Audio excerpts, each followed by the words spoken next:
pero debemos saber que siempre la hay y que estamos siendo procesados. Y el día de hoy vamos a ver, precisamente vamos a continuar con Bereshit, con Génesis. Vamos a ver del 15, el capítulo 15 del 1 al 11. Y vamos a ver aquí esta parte de esta, eh, de esta porción de la Biblia que dice así: después de estas cosas vino la palabra de Jehová a Abraham en visión, diciendo: no temas, Abraham, yo soy tu escudo y tu galardón será sobremanera grande. Y respondió Abraham: Señor Jehová, ¿qué me darás siendo así que ando sin hijo, y el mayordomo de mi casa es de ese Damaseno Eliezer? Dijo también Abraham: mira que no me has dado prole, y he aquí que será mi heredero un esclavo nacido en mi casa. Luego vino a él palabra de Jehová diciendo: no te heredará éste, sino un hijo tuyo será el que te heredará. Y lo llevó fuera y le dijo: mira ahora los cielos y cuenta las estrellas, si las puedes contar. Y le dijo: así será tu descendencia. Y creyó a Jehová y le fue contado por justicia. Y le dijo: yo soy Jehová que te saqué de Ur de los Caldeos para darte a heredar esta tierra. Y él respondió: Señor Jehová, ¿en qué conoceré que la he de heredar? Y le dijo: tráeme una becerra de 3 años, un carnero de 3 años, una tórtola también y un palomino. Y tomó él todo esto y los partió por la mitad y puso cada mitad una enfrente de la otra, mas no partió las aves. Y descendían las aves de rapiña sobre los cuerpos muertos, y Abraham las ahuyentaba. Vemos en esta porción que que acabamos de leer, que bueno, la palabra de Dios llega a Abraham, y si recordamos en el capítulo anterior vemos que él venía de una batalla. Entonces, vamos a empezar a ver cosas muy interesantes aquí. Dice: no temas, yo soy tu escudo. Y vemos nosotros que él venía de una batalla. Probablemente Abraham pudo haber sentido miedo a represalias. Sabemos que cuando hay algún enfrentamiento, pues obviamente los enemigos pueden tomar represalias, entonces no lo sabemos. Estas son conjeturas que estamos haciendo, pero lo estamos viendo desde el plano humano, desde lo que probablemente pudo haber sentido ese miedo, incertidumbre. Sin embargo, aquí vemos cómo Dios se acerca con él y le habla. Y aquí vemos que es, digamos, una historia fundacional, porque aquí estamos viendo un fundamento que viene a ser hasta hoy en nuestros días parte esencial de la historia de Dios y la historia de nosotros como creación suya.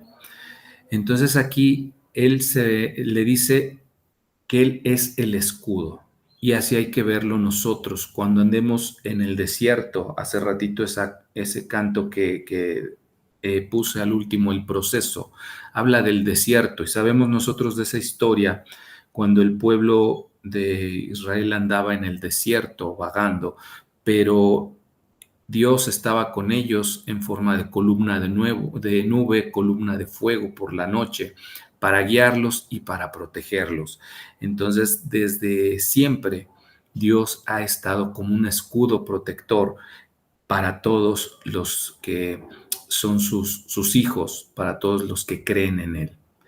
¿Y dónde sucede esto? Pues bueno, sucede en las tierras del Negev. Ahí podemos verlo, y hay unas ciudades marcadas que son muy importantes. Ya Ahí están con círculo rojo, Beersheba y Hebrón. Y todo esto sucede en el Negev, lo que es la extensión, es desierto, un ambiente seco, árido, obviamente pues silencioso. Nosotros hoy día en un desierto pues es difícil que haya una ciudad bulliciosa, que sí lo hay, no digamos, no digo que no, sin embargo, pues lo común y más en aquellos tiempos es que fuera un lugar distante, silencioso, difícil para estar. Y esta es realmente una escena perfecta para, pues, estar en soledad y en esa soledad encontrarnos con Dios. Y esto es algo importante. Nosotros hemos visto también en otras historias de la Biblia que Dios nos habla en el silencio. Dios nos susurra cuando estamos callados, cuando hay silencio, ¿no? Cuando hay ruido y bullicio. Entonces, este lugar es, yo creo que hasta cierto punto predecible. Y este canto que puse también, pues nos habla, ¿no? De eso que precisamente en el desierto es cuando Él más cerca está de nosotros. Entonces, si estamos atravesando por alguna valle de sombra de muerte, Él está cercano a nosotros. Y eso debemos tenerlo siempre por seguro. A veces cuando estamos en medio de la prueba, en medio del dolor y queremos aferrarnos, a veces es más fácil que nos distraiga algo y volteemos hacia donde no debemos. Entonces, esto que estamos viendo hoy nos enseña pues la importancia que tiene de escuchar en el silencio. Y estamos viendo que geográficamente, pues bueno, el terreno es un desierto y que también el contexto histórico, geográfico y arqueológico, pues ha encontrado vestigios de asentamientos nómadas en tiendas, obviamente no como es una representación lo que tenemos en pantalla. Sin embargo, pues bueno, es para darnos tal vez una idea de, bueno, darnos una idea de cómo era tal vez esas tiendas en las que habitaban, porque se han encontrado algunas cosas que dan indicio de ello, aparte pozos, eh, rutas de caravaneros, los pozos, pues sabemos que el agua es indispensable, ya lo hemos hablado en otras ocasiones. Entonces, en un lugar donde hay agua, pues es más fácil que haya un asentamiento y haya vida. Y nosotros que tuvimos la bendición el año pasado de ir a Israel, pues era lo que nos decía el guía cuando andábamos en el tour con el pastor Eduardo. Nos decía, hay varios factores indispensables para que haya una ciudad y sobre todo para que sea una ciudad grande, pues bueno, uno de ellos es el agua, otro que esté bien comunicado y bueno, había otros factores. Sin embargo, el agua es importante. Entonces, donde hay pozos o donde había pozos, es muy probable encontrar vestigios de asentamientos humanos. Y aquí, pues como estamos viendo, todo esto aconteció, como dice ahí, al aire libre, fuera de una ciudad amurallada. No es el Jerusalén que estaba protegido por las murallas, Jericó que tenía sus grandes murallas. Muchas ciudades de la antigüedad estaban protegidas por murallas, pues para evitar invasiones, evitar eh, pues saqueos. Y aquí pues estamos viendo que era muy diferente. Todo estaba en medio del desierto. Entonces, ese es el contexto en el cual estaba Abraham en este momento. Y aquí vemos que hay una palabra que se menciona que es al tirá Abraham. Al tirá Abraham es no temas Abraham o no tengas miedo Abraham. Decía yo hace un ratito venía de una batalla, de una pelea, y estar en medio del desierto sin protección, yo creo que es algo, pues, que humanamente sí nos puede producir cierto temor de que haya, como decíamos, represalias, contraataques, y saber que estamos siguiendo a Dios por una promesa que le hizo a Abraham y que pues él no había visto realmente nada hasta este punto. Entonces, qué mejor que escuchar a Dios diciéndole: no tengas miedo, Abraham.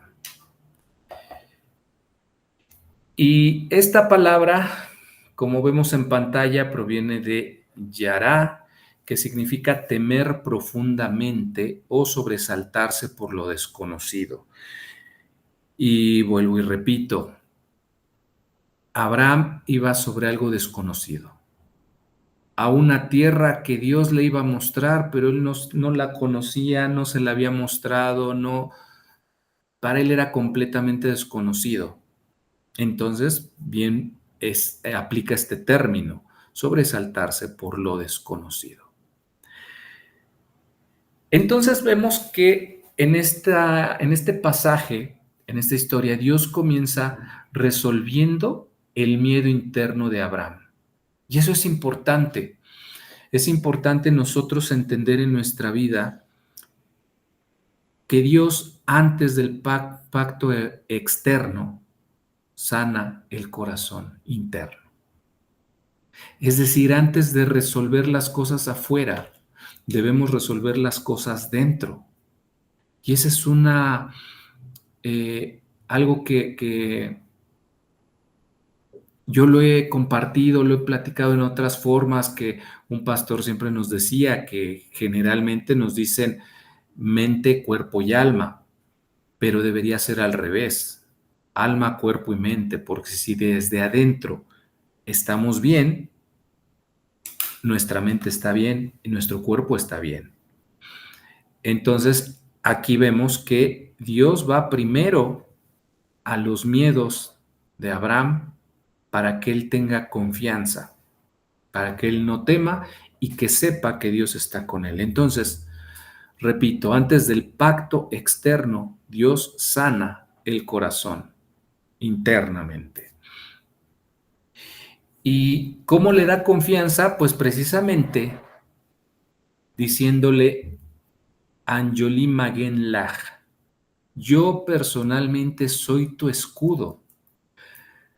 Fíjense qué poderoso es esto y qué hermoso, porque Dios le está diciendo, yo personalmente soy tu escudo. Y estas son, es una traducción o no sé cómo llamarlo, no literal, sino más bien que engloba todo el concepto de lo que está escrito en hebreo. Yo personalmente soy tu escudo. Maguen significa escudo protector. Hemos escuchado el Maguen David, la estrella de David, el escudo de David, que realmente es un escudo. Entonces, aquí estamos hablando de el escudo protector. ¿Y por qué hablamos de eso? Porque en las culturas de Oriente, antiguamente, el rey ofrecía protección a sus vasallos, a todos sus seguidores, a todos los de los que estaban con él. Es más, eso lo podemos ver incluso en otras culturas, no necesariamente en la hebrea, lo podemos ver incluso hasta en las películas o en series que vemos que el rey brinda protección a los suyos. Entonces, quien estaba bajo la protección del rey tenía una seguridad y una certeza de que podía caminar confiado. Entonces, aquí precisamente Dios se presenta como el escudo real, como el rey protector, y sabiendo que él era superior a cualquier rey de Mesopotamia, cualquier rey de aquel entonces, de cualquier lugar, él se presenta así. como el escudo protector. Y vemos aquí eh, pues, un diálogo, digamos, que tiene Abraham. Y Abraham le dice, ¿qué me darás? Le hace esa pregunta, ¿qué me darás? Y es un clamor profundo, es algo que surge desde dentro de él. Y ese ¿qué me darás? No es interés, sino ni incredulidad, sino más bien expresa dolor, porque vemos que él le pregunta, ¿qué le dará si él no tiene nada, no tiene heredad? Y aquí algo interesante que al investigar salió es que él usa el término Adonai Jehová, o Señor Jehová, Señor Dios. En este caso expresa reverencia profunda. Es como reiterar el respeto hacia Dios, doblemente respetado. Y aquí el problema, no, decía hace rato, no es la riqueza, no es otra cosa, sino es la falta de herencia. Y esto era muy importante en el mundo antiguo. Incluso hemos visto en pasajes de las escrituras que quien no podía dar a luz, pues era mal visto, ¿no? Porque se le consideraba incluso hasta algo malo. Por eso, en muchos pasajes de la Biblia es tan importante o se denota tanta importancia a poder dejar descendencia. Entonces, esto que él expresa en este pasaje, pues no es otra cosa sino dolor, porque él cree que no va a poder tener una heredad directa. Y en la cultura de los pueblos semitas, pues morir sin heredad significaba romper la continuidad del nombre. Y yo creo que hasta nuestros días, obviamente, pues ya no es el mismo significado ni la misma relevancia, pero nosotros sabemos que pues hay una continuidad en el apellido, nosotros lo vemos así. Pero en ese entonces, pues era todavía más profundo.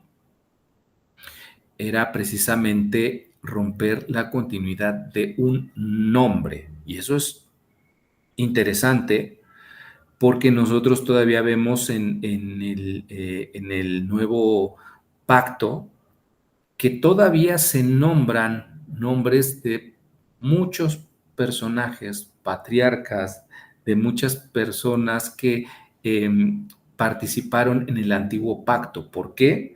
Porque precisamente esa era la continuidad del nombre. Por ejemplo, el rey David, años después, había alguien a quien le decían el hijo de David, refiriéndose a alguien que había estado mucho tiempo antes, pero que seguía teniendo continuidad su nombre. Entonces, por eso era tan importante para él. Y ahora, ¿qué es lo que sucede después? Que Dios le hace una promesa. ¿Y cuál es esa? Que vea los cielos y si es que puede contar las estrellas, porque así va a ser su descendencia. Es decir, que cuando Dios nos da en abundancia. Eh, y bueno, aquí el término que se tradujo como contar, pues es este lispor y que significa en sí contar, narrar, registrar. Pues es algo realmente muy similar, que es poder hacer una enumeración detallada, lo cual es imposible. Detallar, numerar las estrellas, contarlas es imposible. Y hoy día, pues creo que es algo similar poder contar la descendencia de Abraham. Y precisamente Dios, pues, hace esa conexión con lo que parece imposible para los hombres.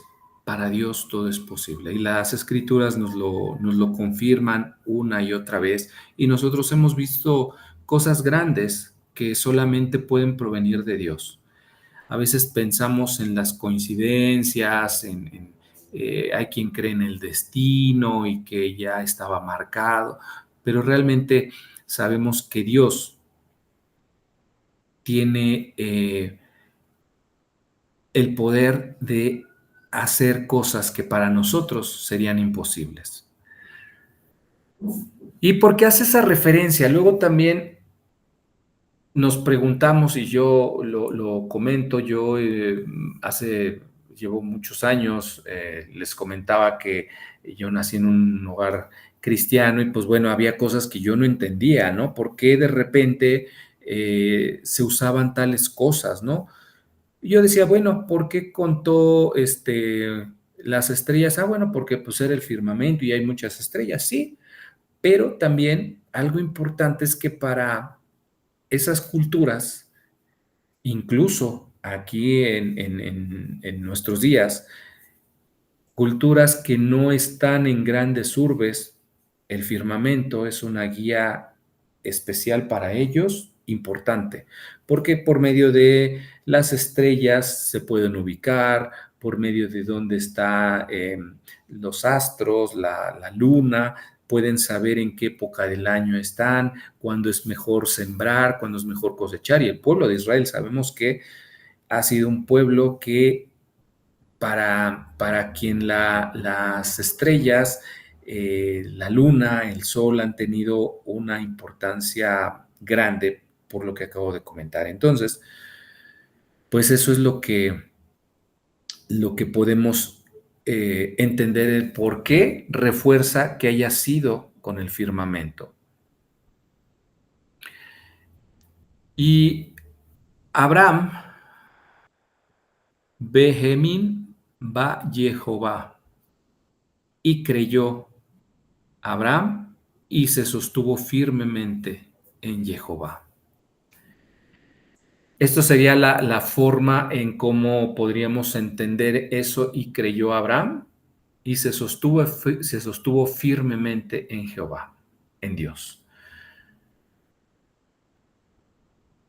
Porque si bien habíamos visto que él había salido de su lugar, había dejado a su parentela a un lugar que Dios le iba a mostrar y que no le había mostrado y que no sabía exactamente cómo era. Desde entonces le creyó y seguía caminando por fe y ahora, pues también creyó Abraham, se sostuvo firmemente, es decir, siguió confiando en Dios y como dato, precisamente Gemín viene de la misma raíz de amén. Eh, y bueno, nosotros sabemos la importancia que tiene el amén, decir, así será. Es confiar, reafirmar la confianza que tenemos en Dios y en su palabra. Entonces, también, Benjamín es confianza, creer y se sostuvo firmemente. Abraham se apoyó completamente en Dios, aunque no veía nada todavía. Hasta este punto no había visto todavía la tierra prometida, ni tenía descendencia, ¿sí? Porque eh, tenía que pasar un proceso para llegar hasta el punto de ver las cosas y sabemos que pues no pudo ver del todo, pero Dios cumplió su palabra, Dios cumplió su promesa. ¿Y cómo hizo esta promesa? Bueno, pues por medio de un pacto. Incluso, pues hay por ahí, me viene a la mente un canto que dice Dios de pactos. ¿Por qué dice Dios de pactos? Porque Dios precisamente hace pactos para cumplir si nosotros somos cumplidos, somos obedientes también, porque es de dos. Entonces aquí Dios pide unos animales específicos a Abraham para hacer ese pacto. Ahora bien, pide cordero, cabra, carnero, tórtola y paloma. Tal vez en las traducciones vienen un poco diferentes los nombres, pero eh, en general son estos los que se están mencionando. Y estos son animales que se usaban en pactos en el Antiguo Oriente, o sea, en la antigüedad se usaban. Y hay algo interesante que incluso también el pastor Eduardo lo mencionó, lo ha mencionado, del pacto cortado, Karat Brit, que literalmente significa dividir los animales para sellar un acuerdo irrevocable. Esto significa que no hay marcha atrás, ¿sí? Cuando se hace esa división es a manera de un sello irrevocable. Y si ustedes hacen memoria, los pactos, los acuerdos, antiguamente, pues cuando eran de importancia eran irrevocables. Acuérdense eh, cuando surgió el decreto para mandar a Daniel al horno de fuego, a pesar de que el mismo rey después quiso revocarlo, no pudo.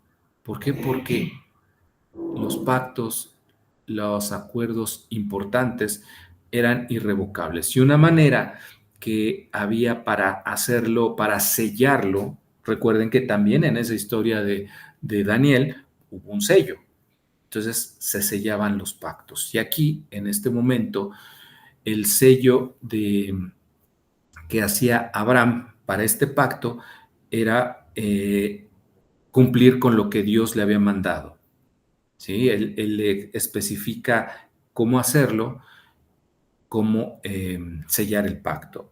Ahora, estamos hablando de estos animalitos y que cada uno tiene un significado bien especial y bien interesante. El primero de ellos dice un cordero, y el cordero es un sacrificio para paz y conexión, para tener ese shalom, esa paz que sobrepasa todo entendimiento, esa paz a pesar de estar caminando en medio del desierto, a pesar de estar rodeados de los enemigos, a pesar de esa enfermedad, a pesar de ese problema financiero, a pesar de aquella partida inesperada, a pesar de todo, Dios nos da ese shalom. Y a veces es más fácil decirlo que sentirlo. Sin embargo, Dios está cerca de todos y cada uno de nosotros. Y el Cordero representa la paz, la conexión. Nosotros sabemos que el Cordero se sacrificaba para que se obtuviera el perdón. Y sabemos que hubo uno que vino y pagó el precio por una vez y para siempre, pero en la antigüedad no era así. Había que hacer sacrificios para obtener el perdón. Pero cuando vino Jesús, Él vino a restaurar la relación de la humanidad hacia con Dios. Y el cordero simboliza la inocencia, la pureza, y realmente el cordero es quien trae paz y conexión al permitir volver a Dios libres de culpa. Y ese es el primer animalito que le pide y que podemos ver que tiene ese significado. No pidió otro animal, fueron específicamente estos, y estos animales son nombrados en las escrituras en varias ocasiones, como por ejemplo, La cabra está representando la expiación y la liberación del pecado. Por ejemplo, aquí estamos viendo, haciendo el símil con Yom Kippur. Si recordamos este tema de Yom Kippur, lo vimos hace un par de meses más o menos, donde estábamos hablando de que se requerían dos de estos animalitos, donde uno era sacrificado para purificar el santuario y cubrir el pecado mediante su sangre, y el otro era el que se conocía como el chivo expiatorio, que de manera simbólica llevaba los pecados del pueblo al desierto, y eso representaba la remoción de la culpa, la remoción de los pecados. Por lo tanto, este animalito está simbolizando el perdón del pecado y la liberación de la culpa, tal como sucede con en Yom Kippur, que pues bueno, nosotros sabemos que pues ya hubo uno que vino y pues bueno, ya pagó y limpió todas nuestras culpas. Sin embargo, pues es parte de la parte de lo que representan estos animales, o al menos en ese entonces también era pues bueno, en ese entonces todavía no había venido el Mesías. Vamos a ver que el carnero significa consagración total. El carnero, eh, hay una parte en Levíticos donde nos explica que la sangre se aplicaba en la oreja, mano y pie de los sacerdotes para, como en señal de obediencia, servicio y de consagración. Y eso está en Levítico. Y eso, pues bueno, le da esta representación de fuerza, de entrega completa y de provisión divina, porque también recordemos que cuando iba a sacrificar a Isaac, apareció un carnero. Entonces, este animalito nos está dando precisamente esa consagración y total y la provisión divina.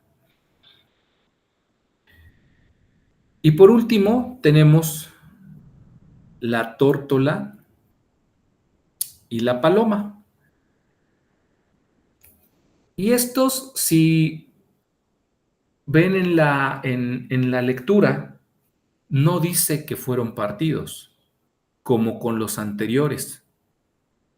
La tórtola y la paloma no.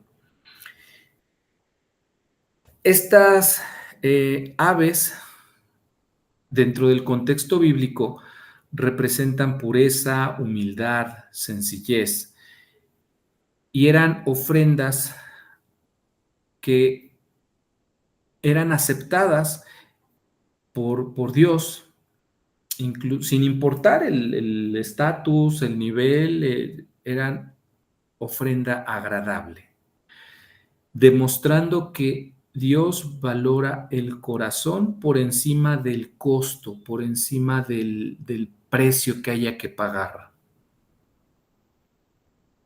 Dios ama al adorador más que a la adoración. Dios ve el corazón.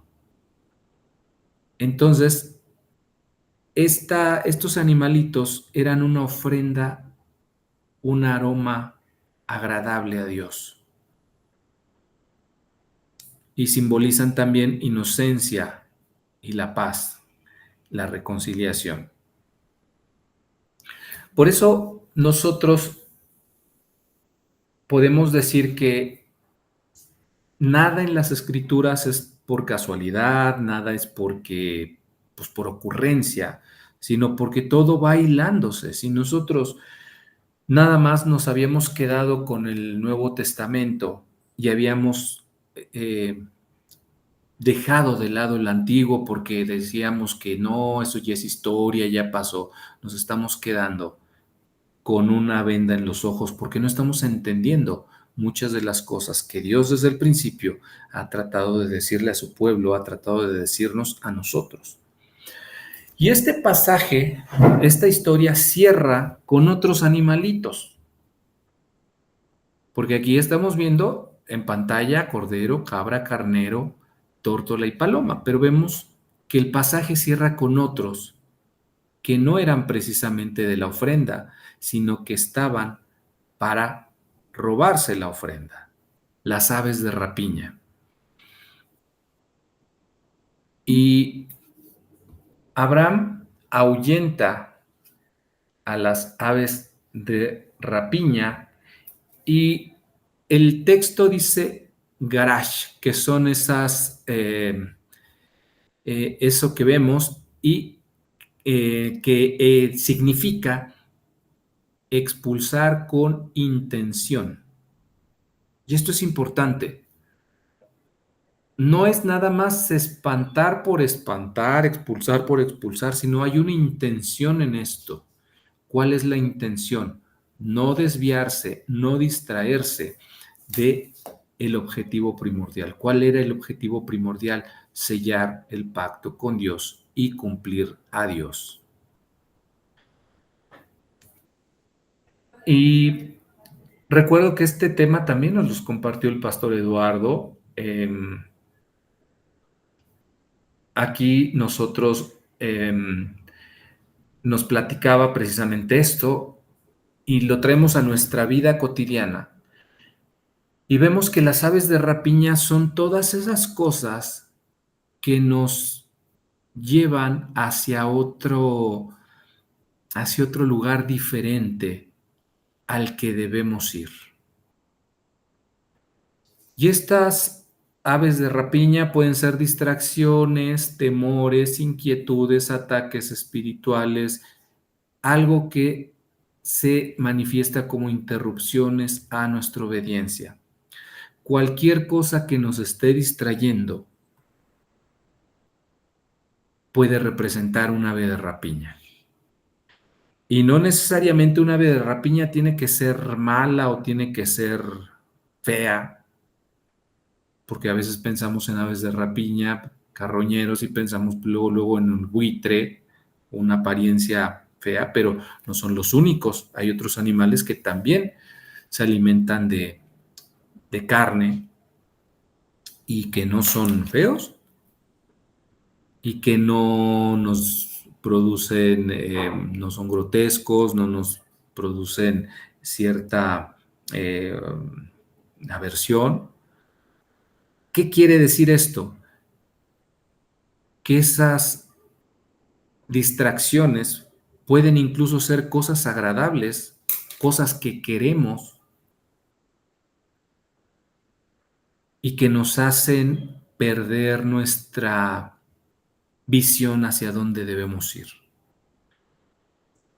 Pueden ser incluso amistades, familiares, pueden ser cosas buenas, incluso puede ser el servicio a la congregación, y podemos decir, bueno, pero ¿cómo puede ser malo eso? Bueno, cuando nos empieza a apartar del objetivo primordial, que es ser testigos de Dios, ser, dar de gracia lo que de gracia hemos recibido, y nos enfocamos en algo y nos distraemos de ese objetivo primordial, ahí es donde empezamos a perder el camino, ¿sí? Y no quiero decir, aclaro, este último ejemplo que puse del servicio, no quiero decir que esté mal, pero el mismo pastor Eduardo nos lo comentó a nosotros cuando estábamos con él para esto de la Casa Shalom. Nos decía, si el ministerio empieza a interferir, empieza a ser problemático y empiezan ustedes como familia a tener problemas y por el ministerio, está mal. ¿Por qué? Porque lo primero es el orden que Dios nos dio. Dios ante todas las cosas, y después de ahí, pues bueno, vamos para abajo, y el ministerio no puede estar por encima de, de- de la familia, por encima de lo que Dios ha revelado como, digamos, una jerarquía, por decirlo de alguna manera. Entonces, primero está Dios por encima de todas las cosas, y Dios nos pone una compañía, nos pone una ayuda idónea y nos manda a seguir su camino. Entonces, que nada nos distraiga de seguir ese camino, porque esas son las aves de rapiña. Entonces, así como Abraham tenía que proteger el pacto, nosotros también tenemos que proteger eso tan hermoso que recibimos de Él, que es el perdón, que es la salvación y que es precisamente el poder caminar con el Señor. Y para aplicar esto en nuestra vida, nosotros vamos a ver que Dios comienza sanando el interior antes de sellar un pacto exterior. Recordemos siempre esto, Dios empieza trabajando de adentro hacia afuera. El mismo Jesús, Yeshua, hizo esa analogía cuando habló de los fariseos y que les dijo que eran como sepulcros blanqueados, diciendo que eran blancos por fuera, pero por dentro estaban podridos. ¿Por qué? Porque lo importante no es el exterior, es el interior. Entonces Dios comienza sanando el interior antes de ir por lo exterior. Toda promesa requiere protección activa. Recordemos que Dios se presentó con Abraham como su escudo protector y que iba a estar con él y que él iba a responder, iba a hacer un pacto, iba a caminar con él, que él no iba a ir solo. Entonces, tú debes estar seguro, segura, debemos estar seguros que no estamos solos. A veces pueden venir pensamientos en los que decimos, híjole, me siento solo, estoy en un problema, estoy en una situación, pero Dios protege a los que le aman. Antes de un pacto grande también vienen distracciones grandes.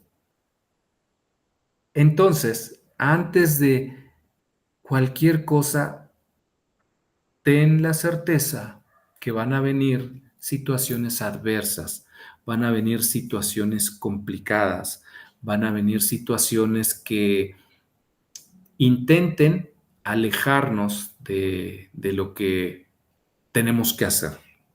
Van a venir distracciones.